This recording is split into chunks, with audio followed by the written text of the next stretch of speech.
Okay guys, so we're parked right in front of Junon, which is where the next part of the story begins.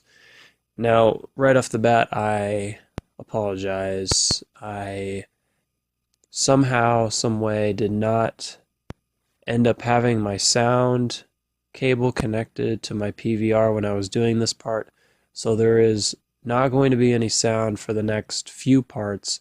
I had no idea until a few hours later after I was playing. So the next few parts won't have any sound.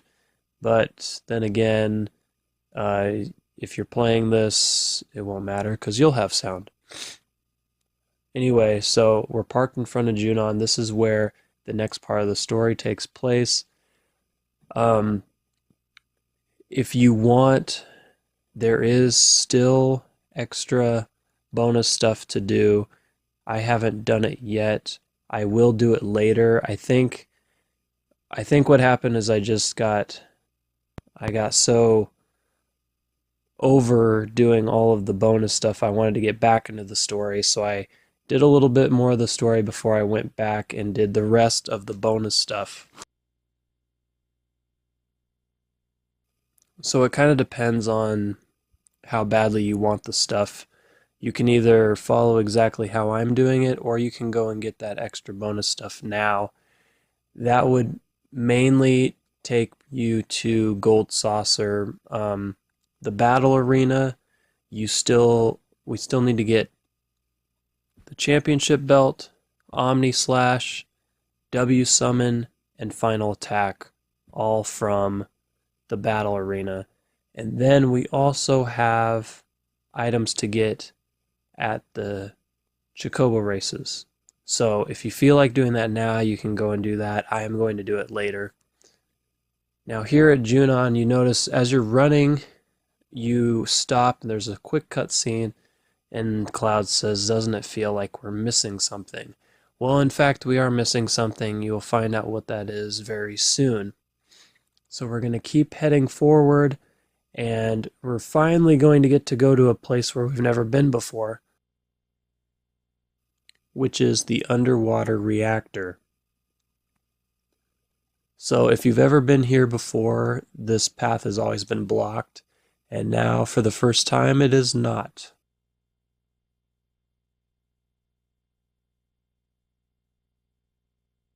So you're going to make your way to the end through this door, which takes you to an elevator.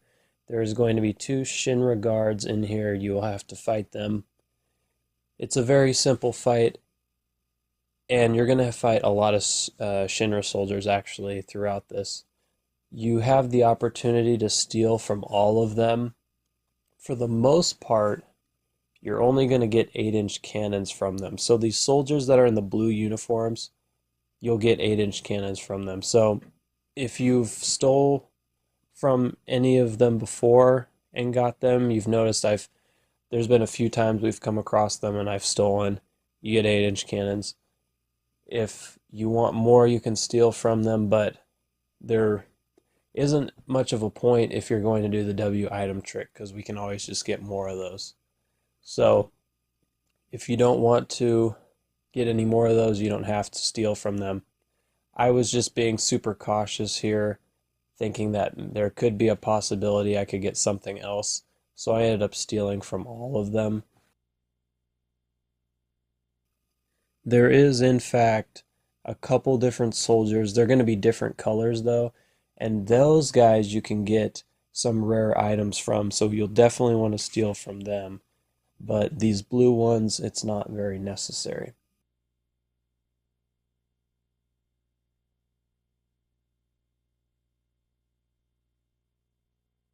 And while this is taking place, I figured I would tell you more about the ultimate weapons. So if you noticed in the last part, I kind of mentioned how Sid has the if you're willing to go through the speed square, Sid has a weapon where you get 100 damage, which I'm actually using it right now. It's the flare. It's better than his ultimate weapon because it has materia growth, it's a higher attack damage, and And then I mentioned that there was a special, something special about everyone's ultimate weapon. So I'm going to start with Cloud's. His is the ultimate weapon. Now, with him, his weapon grows stronger the more HP he has. So when you get towards the end of the game and you're at a high level, plus you have, probably a few mastered HP pluses, it's very easy for you to have 9,999 HP, in which case he will deal 999 HP himself for a regular attack. Plus, with his percentage, his attack percentage, he will rarely ever miss. He gets a lot of critical hits. So you're going to be dealing high damage with his weapon most of the time. Now, if he's running low on HP, his weapon gets weaker. And you can actually tell his sword changes colors the weaker he gets. It's really white when he has full health. It starts to become darker and more see-through when he's weaker. So that's Cloud's weapon. Barrett's weapon is the missing score. His attack power has 98. And his weapon is powered by how much AP he has connected to the materia slots on his weapon. Now, just like unfortunately, with everyone's ultimate weapon, you get no materia growth. So you're going to already have to have materia that's mastered or close to being mastered and put it on Barrett's weapon. So for example, if you had, say, Knights of the Round, Typhoon, Bahamut Zero, those have a large amount of AP. So if you had those materials mastered and had them equipped to Barrett's weapon, you would deal an insane amount of damage. In fact, so much so that it is possible that he can break the HP barrier with a glitch. I'll talk about that one later. So his weapon is potentially extremely powerful if you have leveled up materia. Next one is Tifa's weapon, the Premium Heart. I mentioned in the last part, hers was my least favorite. I pretty much already described that. It's based off of her limit break. So if she is low on her limit break, her weapon is going to be extremely weak. However, if she's close to her limit break, it'll be fairly powerful.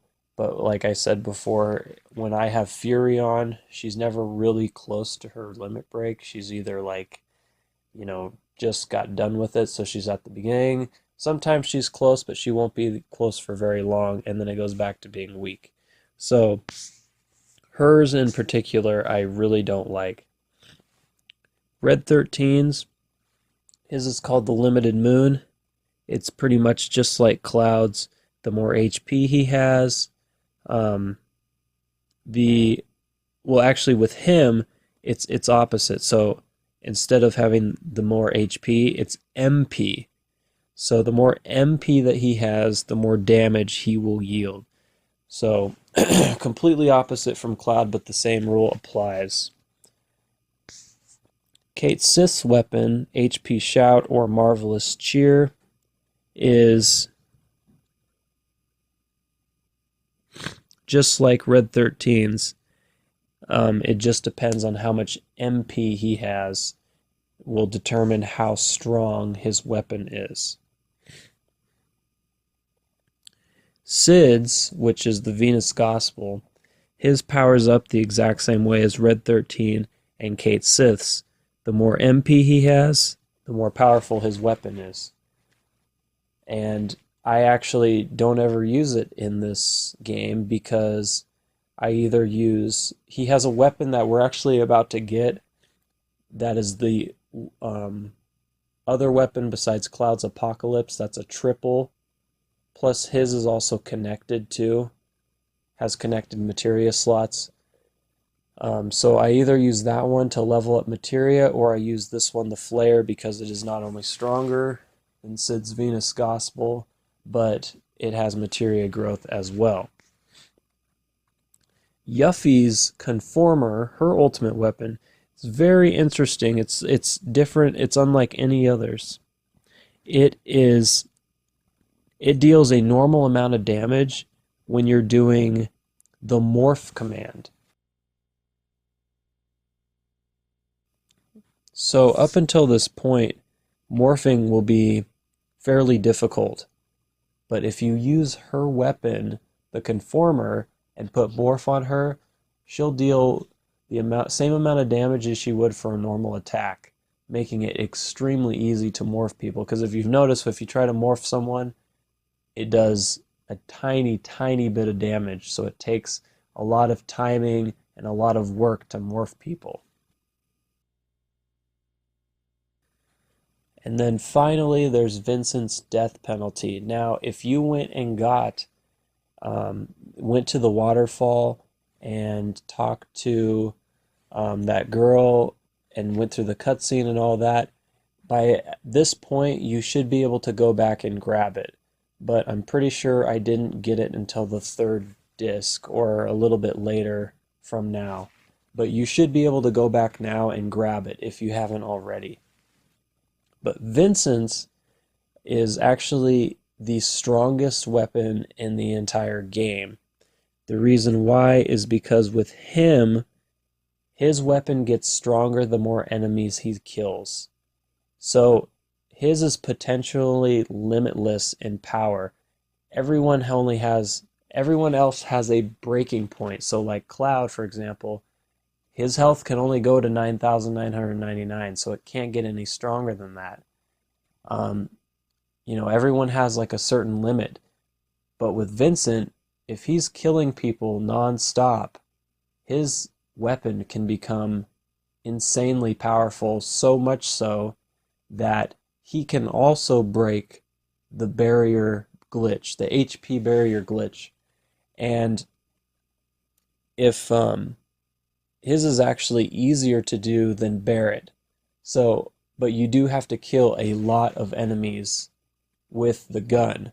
But I've seen it done before where someone has killed thousands of enemies with Vincent's death penalty, and then after just a few hero drinks, they will break the HP barrier into a glitch and killing pretty much anyone instantly. So there are the descriptions for everyone's ultimate weapon. They have their unique abilities and unique ways to get powered up. Now here, these guys are just like the soldiers that we fought before. They are, as you can see, they're blue. So same thing goes with them. You will get an 8-inch cannon if you steal from them. Otherwise, you can just finish them off.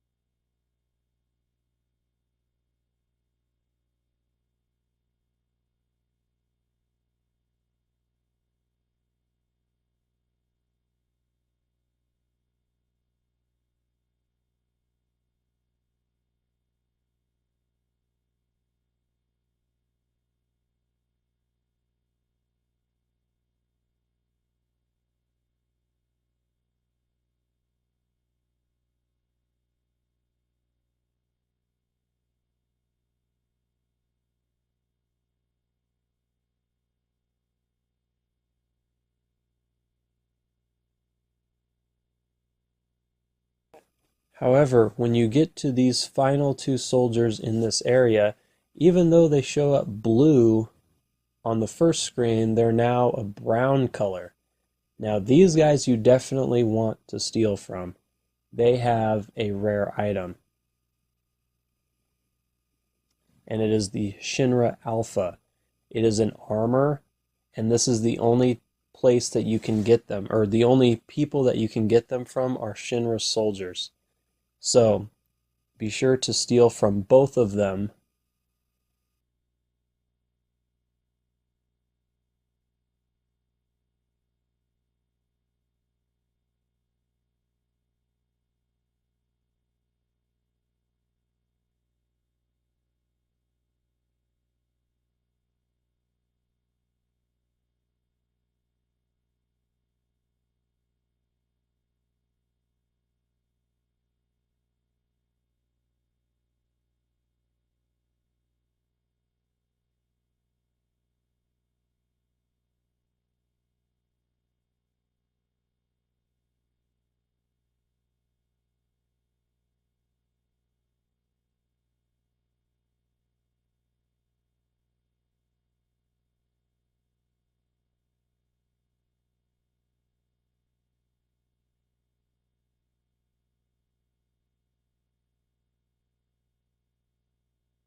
This fight here I'm just going to skip. There is nothing special about them, and you cannot steal anything from them.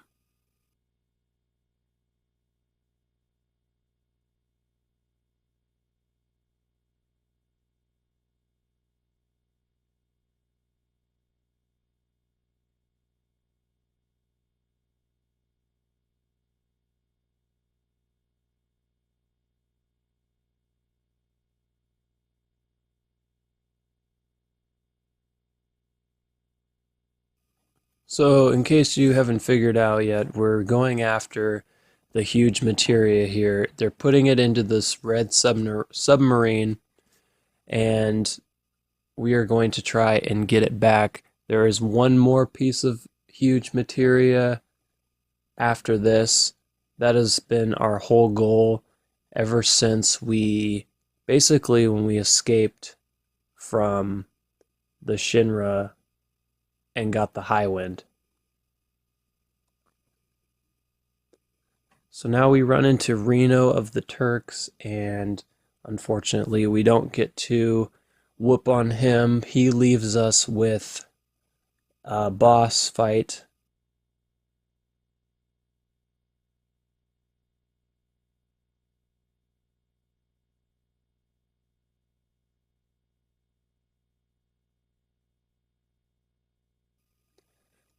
This fight will either be extremely easy or probably just fairly easy. If you did all the things that I did right before, then you have Knights of the Round, which means that all you have to do is cast that once and the fight will be over. I did not want to do that because I wanted to have a little more of a challenge while fighting him, so I did not use Knights of the Round. I did not use Typhoon either. I basically just used my regular attacks because I didn't want the fight to be over in 2 seconds. So this is kind of a judgment call. It's up to you how you want to do this. He is weak against lightning. And if you feel like taking him out real quick or you're having problems, you can always just cast Knights of the Round and the fight will be over.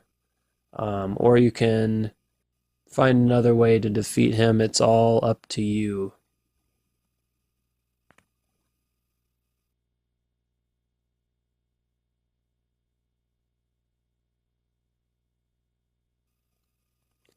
After this is all over, though, we will get full control of the submarine.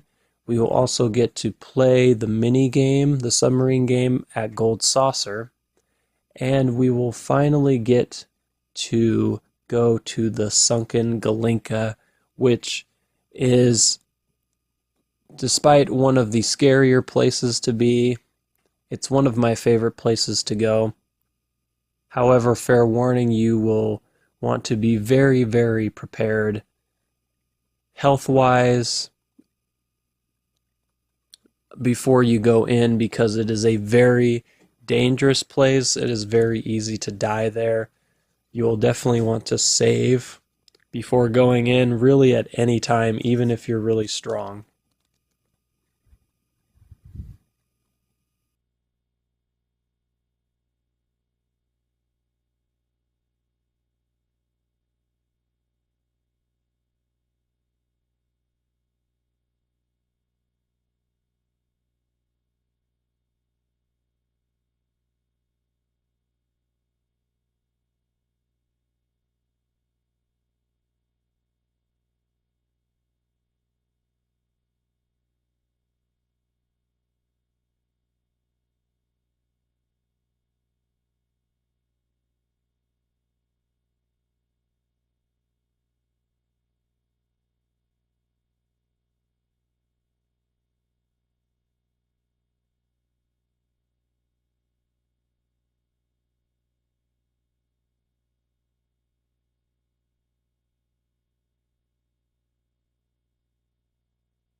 So for winning that battle, we get God's Hand, which is a weapon for Tifa. I believe it is her second strongest weapon in the game.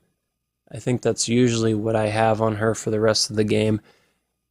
The only downside to it is for how strong it is, you only get 4 materia slots for it, so that part kind of sucks. Before moving on to the submarine, you'll turn left and you'll get the battle trumpet. That is a weapon for Kate Sith.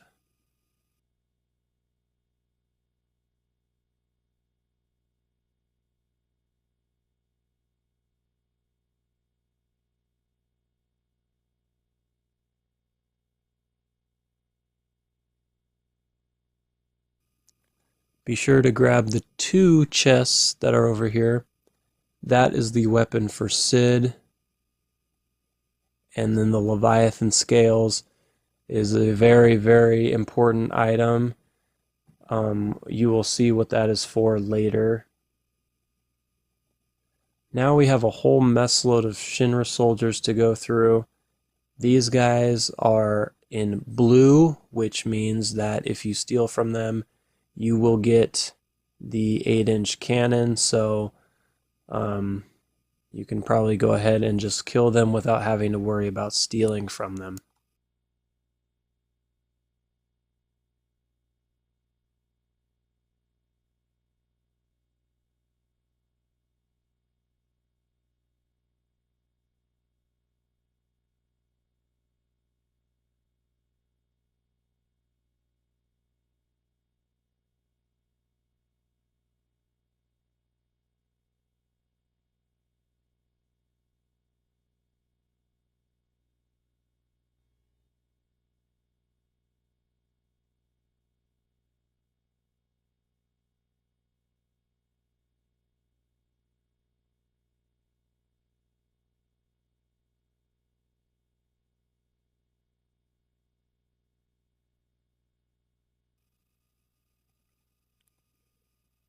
And one last time, we have these soldiers to fight, same thing. 8-inch cannon from them. Now, after you've saved, you will have a judgment call to make. So you are finally at the cockpit, and you have 3 more soldiers here. You can choose to fight them, or you can choose to take them prisoner. If you do fight them, you will get that rare armor, the Shinra Alpha, from them if you steal.